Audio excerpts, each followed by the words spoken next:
Hey everybody, great to see you again here at the Red Barn as we keep working on the Ferrari Swap 914. In this episode, I'm a bit all over the place. We got a bunch of parts that have come in, and I work on the coolant system, I work on the fuel system, I work on the power system. I'm all over the place, but we're making really good progress. Hope you enjoy.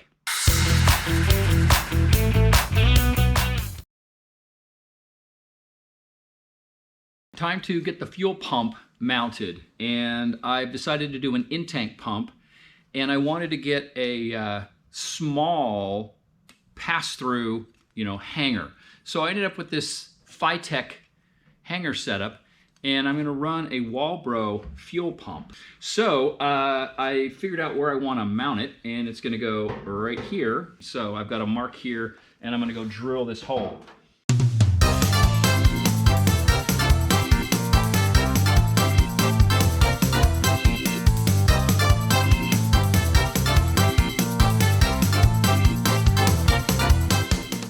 Okay, hole in pump, and you gotta love the battery dying right when it died.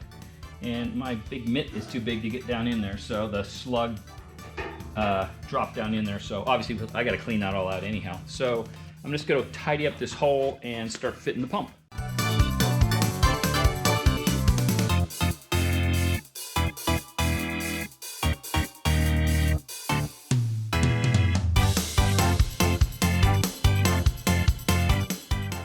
And there is one not mounted because I'm not going to put the seals in yet. I'm just, getting this fit. And because I'm trying to get this to be completely 90 to the tank. And this got some slop in the holes, which I think is by design. And so I can clock this a teeny bit, but there you go. So like I said, it's not that I was after a Phytech product per se, although I'm sure it's fine, but I wanted a little teeny hole, or just a little teeny fitting, pass through, if you will. And a lot of them are for fuel cells, or they're much bigger, and it gets into the curves of the gas tank. So this was going to work out great. And yeah, so there we go. Now to make the stainless fuel line. I started off by just taking a short piece of the aluminum line, which is so much easier to work with, and shaped it so as it comes up through the tunnel, it has to kick over where it goes through. There's an opening in the firewall that goes from the inside of the car into where the fuel tank sits. And then I took a piece of the stainless and cut it to length based on what I'll tell you about here in a bit. And once I had this shape, I just transferred that shape onto the stainless line. And that was done with this simple little hand bender. Now, the other thing is I'm gonna run AN fittings, so we got another set of the -6 stainless weld-on bungs, but these are not sized appropriately specifically for the tube. They're more designed to be, welded onto something, not have something welded inside of them. So hard to see probably, but I just drilled a little bit of a step in that with a 3/8 drill, which is the same size as the OD of this line. And what's nice about that is instead of trying to balance this thing on the end and hold it, I can just slide the tube into that step and it self-fixtures. So now I can just focus on welding it, knowing it's pointed in the right direction.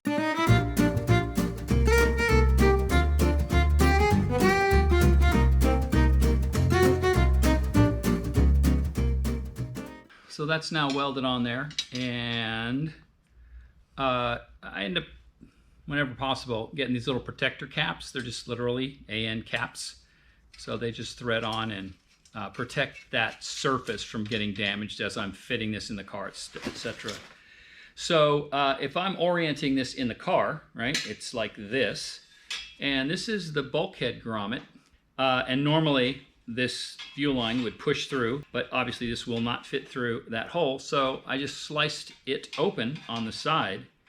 And that just means that when this goes in the car, this will get fit. Then I'll get down in there under the gas tank, which you can easily reach when the gas tank's out. And this just slides over like that. And that's the seal between the fuel tank area and the tunnel, which is the inside of the car right here. So that's how that will work. So that is one end of the fuel line. And then what's going to happen down here is, I don't know if I can keep this all on camera, but this is going to go up into the tunnel, right? And then the firewall is approximately here, the rear firewall where it's going to pass through. And what I decided I'm going to do is rather than have a bulkhead fitting, I'm actually going to bend a 90 into this. So this will slide up into the tunnel. Oops, this will see. That's why the caps are on it. This will slide up into the tunnel, and then this 90, I'll build a little bracket or something so it attaches to the firewall. And I'll show you where on the firewall it'll be, so you get an idea of what I'm thinking about. All right, so here's what we can see when we're in the car. That's where, I don't know if you can see that, but that's the pass-through. That's the pass-through to the fuel tank area. The line will run down the tunnel, and it'll go through the outermost hole there, which is a little bit outboard of the pulley. And then if I take you up here and you look straight down, you can see that I have plenty of room. What's that, a couple inches? But I want that 90 to be right where my finger's coming through, right? So it'll get bent 90, probably hard to see, but it'll get bent 90 and come right up the firewall. And then if I'm inside the car again, it'll end right about there. And I can build some bracketry, and that'll have an AN fitting on it. And then you can see the fuel rails are right there, right? So it's a short shot to both those fuel rails. There's that fitting right there. That's not going to be it. This is just protecting that AN fitting on that fuel rail. So I'll remake these. There'll be a Y splitter here, and I will have my fuel line. And then I just got to do a return line off of the pressure regulator, which is going to be mounted on the back side of the firewall. And it'll come back down, do the same thing, and sneak back up through that same rubber fitting, and we will have a fuel system. So here's something we haven't seen in a while. The drivetrain's out. Say hi, Martin. Good afternoon. Martin's working on the Mini. So I didn't bother filming this. Pulling this out of here was, you know, the jack contraption, you know, worked its wonders, and out it comes. But man, it's been a long time since this engine bay has been empty, and with nothing in here, I forget how huge this thing is. But here's what this is all about. Look at that. There's a piece of stainless steel fuel line going through the lower firewall and running up inside the tunnel. I had to cut this hole, by the way, because there was a I actually took out the clutch tube, the 914 clutch tube, which I no longer need. But there was a big fitting here that welds the tube down and keeps it from moving around and stuff. And it was big enough that I couldn't get the stainless line, couldn't get the line to go through there with it in the way. But now, look at this. There it is, poked through the rubber grommet, all ready to go. And I just had to get it positioned so that I can now bend that part up to 90. All right, and then a little bending to keep it tight against the firewall, and then I just kicked it back out at the top. And one last thing I'm gonna have to do is I'm gonna have to add a couple flats to those stainless steel AN fittings, or the bungs that we welded on there, so I can get a wrench on it and tighten the fuel line, but that's pretty simple. And yeah, so it's a completely, you know, completely in the tunnel. You can barely see it peeking through there. And then I'll have to come up with a way to secure it, whether it's a notch head in there inside the tunnel, or a P-clamp or something like that. But yeah, so there it is. One of the fuel lines done. And then the other thing I did is I opened up that hole on the very right side to that odd shaped opening.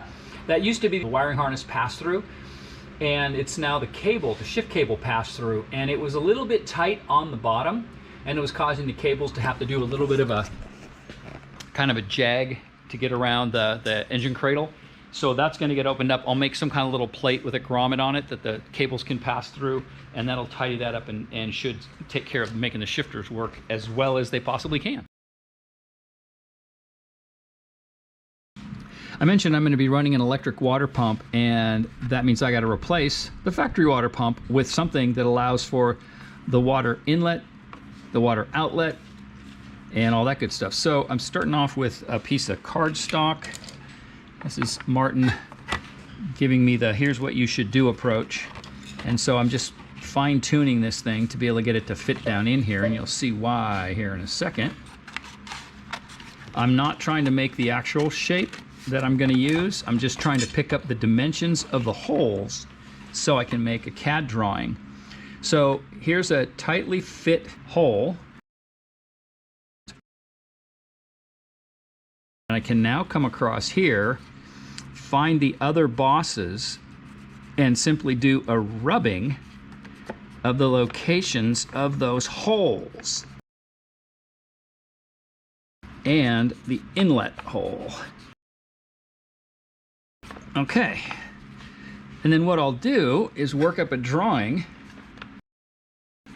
The plate I'm making has to have an O-ring channel in it around this hole like the factory water pump did.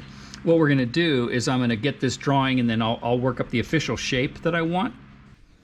All right, so now I've got the drawing or the shape that I want, and Martin was here doing his accurate guy thing and got all these crazy dimensions worked out. And this is just the lower part. When I say lower part, you'll see why, because then I worked up this drawing, which picks up, it's backwards, so I only made a couple mistakes because we worked off of this, and I made one that was this shape, and you go to put it on the engine and this hole was over here. Oops. So anyway, there's the shape, and yeah, because it's going to be a chunk of aluminum, I'm going to have some relief windows in it because I can't help the style points. But I whipped one up in sheet metal just to verify all the dimensions, and here it is. So this is bolted on, and now just for fun, I got a piece of tubing, which is the size of this fitting. And what this allows me to do, if you'll give me a second, is verify that this fits on there. And you can see one thing we have to deal with is, because this was made for the Ferrari water pump, it's not square to the motor, which is not that big of a deal, because what we'll do is we'll just take the piece of tubing and we'll make a piece for this, and then we just put a slight bend in it right here to get it to go straight. Easy enough to figure out, easy enough to do. All right, slight change of plan on this water pump bracket. You can see some drawing stuff on here. What I decided to do is, this was all going to be made out of like half or 375 aluminum, which is great for down here where it needs the strength for the O-ring backer and the welding we're going to do on this for a permanent outlet. But the whole rest of this thing didn't need to be that thick. So I broke it into two pieces. This piece is going to be 1/2 inch aluminum so that we can weld on it and then surface the back of it to make sure it's flat. And then this is going to be an intermediate mount, you can see, that's going to tie from here to here. This will have fasteners built into it, so it'll be removable. And then I'm going to make a tab off of the fittings that go into this 1 3/4 hole on that heat transfer or the heat exchanger, and then come out and step down to 1 1/4. So this will have a little welded on bracket to a reducer assembly that'll then bolt to this, which will bolt to this. This will be a lot thinner, and this will be a lot thinner. So all in all, pretty tidy. And I'll show you what what I set up with Send Cut Send to do that. Pretty impressive stuff when you see it. And then here's an overview of how awesome Send Cut Send turns out to be on something like this. Line item number 2, that big chunk, that's 1/2 inch. At $49.06, you can't even buy a piece of material to start making that part with for probably less than about 35 or 40 bucks. And this is being done on super high-end machines, so the quality is really, really high. And then line item number 1 at just over $19. It's 1/8 inch aluminum, but each of those holes has an M6x1 threaded insert, and it's been black anodized for less than 20 bucks. I can't get anywhere near that. The pricing is just, you can't beat it. So, you know, hats off to Send Cut Send. Couldn't be happier with this. And things are completely out of control here on the fixture table. It's turned into what looks like Christmas time with all the parts that are coming in now that I'm trying to get all these systems done. And I couldn't resist. Check this out. This is more radium stuff. This is the fuel filter. It is ridiculous. It is so nice. And these are not the fittings that'll go on it. They're just there to protect the little AN surfaces of those outlets. And but man alive, is this stuff just beautiful. And in keeping with the being all over the place, the battery cables arrived today. So I started playing with them, and here you can see what's going on. So obviously they're not cut to length. I'm just doing some trial fitting, but I did create the rough cut trench for where they're going to route. And yes, that'll all be plated, so don't worry about those sharp edges. I opened up the shape that I want this trench to be, and now I've got some sheet metal marked that I'm going to make a little trough and shape a piece, so I've got a nice soft corner coming around there. So let's go do that. And back to the brake, I want to use a radius. I want to build a radius that's about the same as the battery cable, so I'm going to use this technique you've seen before, which is to use the radius that I'm looking for, aligned with where I want the bend to be.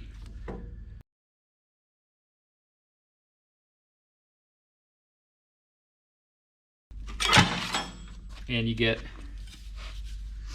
a nice radius.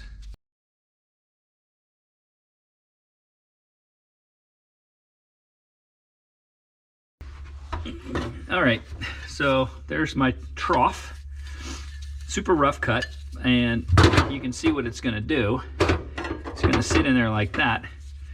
Now obviously I want to preserve this, well preserve, I want this to be addressed, but note that I still have the fangs from the shifter console that have to drop down in here. So what I'm going to do is mark where I want this, and what I really want to do is take this piece and have it curve around and fill in this gap underneath the mount just on this wall. So what I'm going to do is trim this thing back, I don't know, maybe to about here, to account for the fact that I really want to place this. I can't obviously, but I want to have this part of it, this surface, big enough, long enough so that if I cut it right here, I can fold that around and have this be one single piece, and then I'll have this opening still here. So I got to trim it inboard far enough so that I have enough room to bend this around and have it come to that point. So I'm going to go start trimming this down. Rough cut number 1. This is all just eyeballed so far at the bandsaw, so I'll start paying more attention once I've got it pretty close, which I kind of have.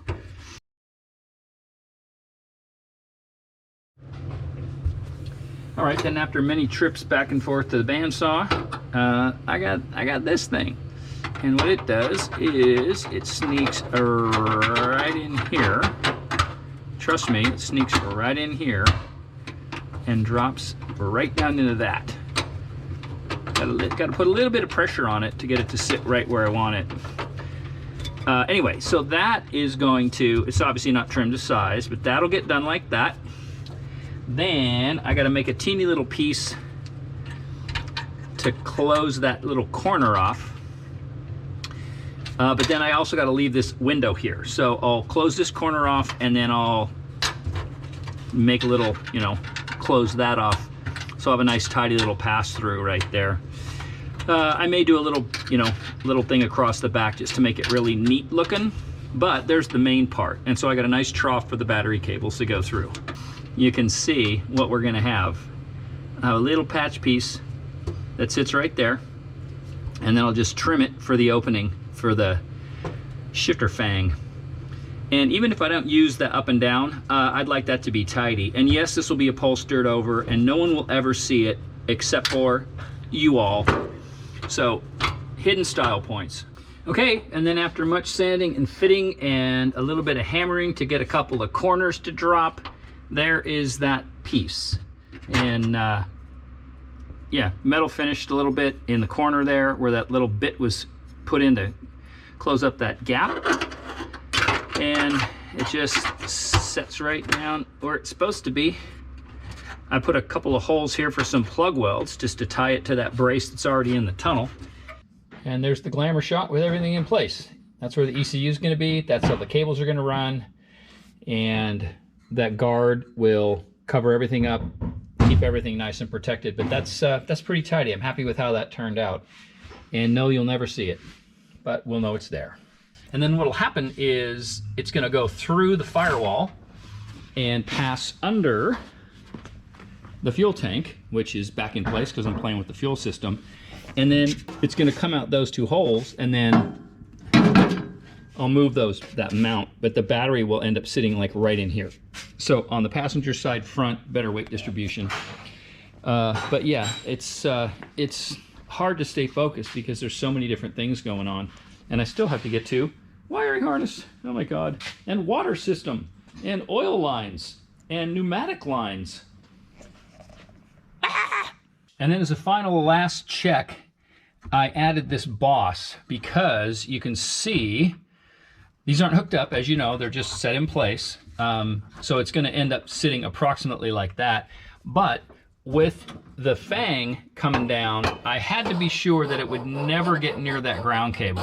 And so with this boss and the fact that, you know, it's gonna be pushed over a little bit, I also narrowed this up. I took some material off of this edge to make this bit narrower. So that's gonna be a non-issue. So just gotta weld that all in and this will be wrapped up. And speaking of wrapping up, that is gonna do it for this episode. Yep, a little bit all over the place, but there's all these systems to put in, and I keep getting distracted by, oh, I'll work on that for a bit. Oh, I'll work on that for a bit. So anyway, I appreciate you guys watching, and I hope you're enjoying what you're seeing. Please like, comment, subscribe, all that good stuff, and everybody take care. We'll see you all again real soon. Bye-bye.